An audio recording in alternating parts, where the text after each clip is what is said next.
Paltrocast. So I'm going to say good afternoon. Do I have my time zones correct, Aaron? That is correct. Yep. I'm in Okay. Eastern. Well, how's your day going aside from, having to do press and talk about yourself a lot? It's a pretty good day, to tell you the truth. We just launched our website, kind of a little bit of a soft launch. So been a lot of activity today. Good stuff happening. Sure. So kind of a generic question, but I don't know the answer. What was your introduction to the metaverse, to online events like that, and realizing that there's a real future for that? Yeah, so it wasn't expected, to tell you the truth. Kind of a position of hardship brought me to it, to tell you the truth, which is actually Right. what brought me to comedy to begin with. I had a good grown-up job, and I left that job to address addiction recovery in my life. Mhm. And through that process, I ended up discovering comedy after an extended period of unemployment, and became known as the unemployed alcoholic, and decided to use that to help people laugh. And that was going well, and then bumped into another period of hardship when COVID came along and made it illegal to do what I was doing. And then I had to look for another avenue to help people laugh, and that's where I found the metaverse. Ended up coming into that, and tried to build a comedy club. And what actually ended up coming out of it was an incredible community of people that are all kind of finding their lane and their way to express themselves and help other people laugh. It's really been a lot of fun. And over 2,300 events at this point. Is it 2,400? Yeah, yeah. Well, I mean, I think we're almost to 2,500 now.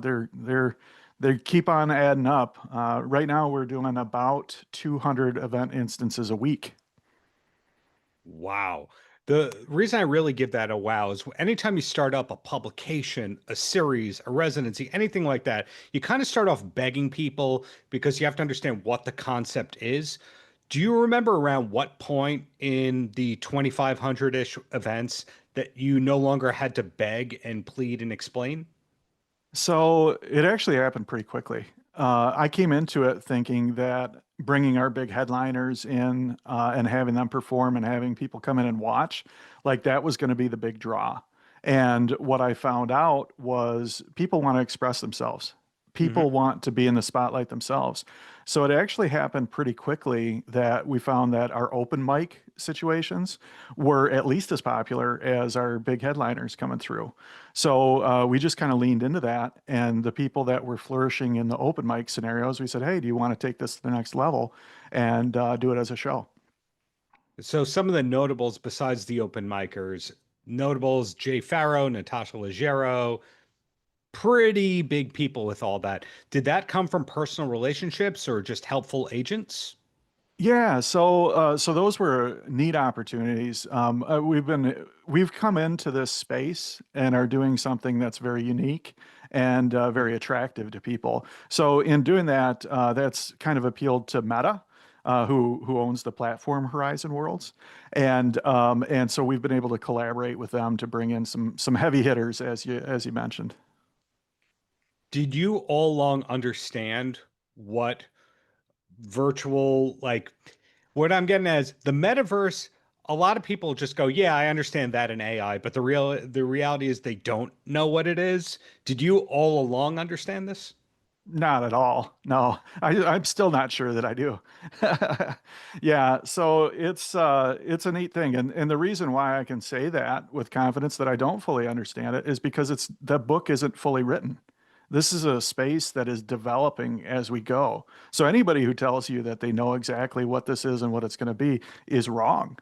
So yeah, it's an adventure. I'll tell you that. It's the Wild West combined with outer space, combined with entertainment. So it's a lot of fun.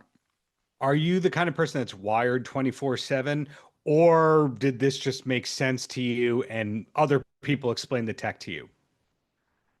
So I'm fortunate in that I have a team of people around me that really complement the areas where I might not be as strong. Most of the stuff that we're doing If I had to do it by myself, it just wouldn't happen. So, but I've got some folks like a guy that goes by Ace the Bass. He's our game development director, and he's a very technically oriented person who can really lean into the whole build process, the 3D modeling, the animation, the scripting, the programming, all of that. And then another guy that's on our team named Bart. He's really been able to lean into the AI end of things and overall operations and marketing and that. So, Well, amongst the things that I really enjoy about Soapstone and what you're doing is the fact that did you go to a lot of comedy shows before you found your way into the world? Did you go as a fan? so yeah, I mean, when I got into comedy, performing comedy as in IRL, if you will, as the kids say, in real life, Yeah. the first thing I did is I started going up to Dr. Grin's Comedy Club in Grand Rapids, Michigan. Great club. Okay. Yeah. And sometimes I would perform on their open mic, but just as often, if not more often, I would sit in the back of the room and just watch audiences. And the comedians were up there performing, but I was really watching how audiences interacted with those comedians, with their material, what was really happening kind of under the hood.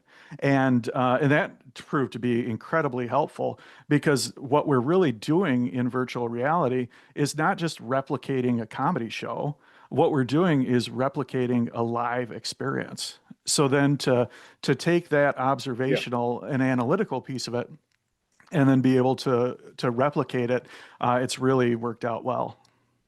Where I was meaning to go, because you eloquently answered a non-question right there, was that when you go to a lot of comedy shows and comedy clubs, there's certain moments that I forget how awful they are until I'm actually there. And one of them, for example, is the check drop. Do you know what I'm talking about? Oh, I absolutely. Yeah, there's nobody that likes to be on stage when the check drop comes along. Because and if you watch a seasoned comedian, they will halt their show a little bit. They'll slow it down. They'll allow it to go with the pace to just kind of get through that period. But yeah, you're right. That's an awfully awkward moment there. Yeah, it sucks all the energy out of the room. For those who are watching who don't understand what we mean, we mean the portion of the show, usually during the headliner, the tail end of the headliner, where the waiter or waitress puts the check down on the table. And then you see no one is focused on the comedy anymore. And people going, oh, I didn't realize that the beers or whatever were that expensive. Oh, no one wants to laugh so hard anymore. I mean, there's that. There's the idea of a lot of comedians within their crowd work pick on people in the crowd. And if you're seated in the first two rows, that happens. What I'm getting at is Soapstone got rid of a lot of the things that I didn't like about the comedy, the live comedy experience.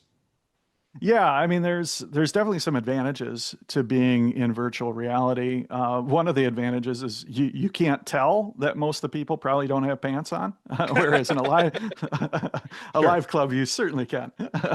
But yeah, it's a very accessible experience, and a lot of the logistics, like you talk about that check drop, that's a logistical item that has to happen.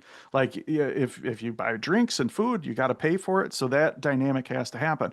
In virtual reality, you know what? You've already bought and paid for your food. So so that logistics doesn't need to happen, which is cool. But the big advantage, the big thing that virtual reality brings is just accessibility.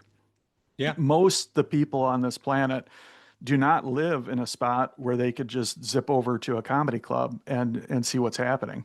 And even the people that do, there's a lot of hurdles, there's a lot of barriers to entry to actually get on stage and perform.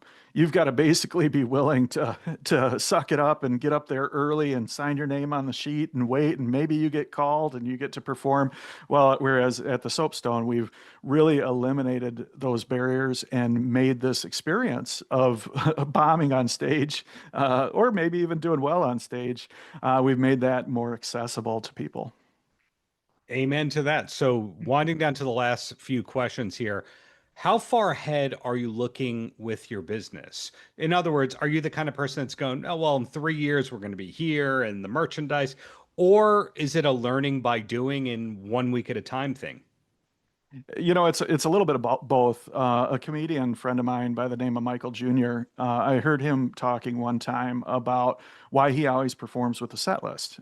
Because if he's got a plan on where he's going to go with the set, then he can go wherever he wants. He's got that roadmap, that ability to come back to the plan, which gives him the flexibility to go with the motions and feed off the crowd and go where he wants to. I'd say I take the same approach with the business. I've got a vision. I've got a plan on where we're going to be in 2 years and 5 years. But the one thing that I can guarantee about that plan is it's not going to be exactly where we end up. So the AI is going to change. The understanding of the AI is going to change. The business plan is going to change. Absolutely, absolutely, and there's a lot of change. I mean, we've had close to 1 million people come through the Soapstone Comedy Club, and the one thing that they'll all say is that things are constantly changing. So. Hmm. Well, bringing it all together from your recovery to your success with this, when did you realize that your weaknesses were going to be your strengths and you were going to have this unique career path? In other words, a lot of people, they take that good job, they continue with that good job, they retire. They're not chasing this undefined path like you are. Yeah, tell you that was a really neat moment. And I had ended up getting on stage and doing a couple jokes. And the joke that landed the best was, I'm an unemployed alcoholic living here in Beer City, which is what they call Grand Rapids. And that joke landed. And I was like, you know what? I think I'm going to do comedy and brand myself as the unemployed alcoholic. And a friend of mine said, don't do that. If you brand yourself as the unemployed alcoholic, you're never going to work again in your life. I kind of thought, good. but but what happened was something unexpected and really cool. People, I think, are sick of everybody always leading with their best foot forward. Everybody trying to be Instagram ready and show the best of the best and hide everything else. And so to lead with something that is has a very negative perception, unemployment and alcoholism, to lead with that, it really causes people to stop and say, wait, what's happening here? And it's helped. It's turned into this mission of helping people laugh while trying to overcome some of the stigma around alcoholism and unemployment, and allowing people to have the confidence to take some very, very alternative roads to earning a living, adding value, and ultimately helping people laugh. Got it. So in closing, best way to track you and or Soapstone, can you give me the websites, the handles, and or the just in general, what we need to do in order to keep up? Certainly, certainly. And in fact, just today, we launched a brand new website, which is out there and ready for the public to come see how they can get involved with the Soapstone. And that is soapstonecomedy.com. And is it at Soapstone Comedy on most of the socials? It is indeed at Soapstone Comedy on all the socials. And there's links, of course, to all that on the website as well. So Got it. Got it. Well, congratulations on the initial success. Looking forward to the continued success. And thank you for making comedy less cliched, to put it nicely. great. Thanks for having me, Darren. Paltrocast.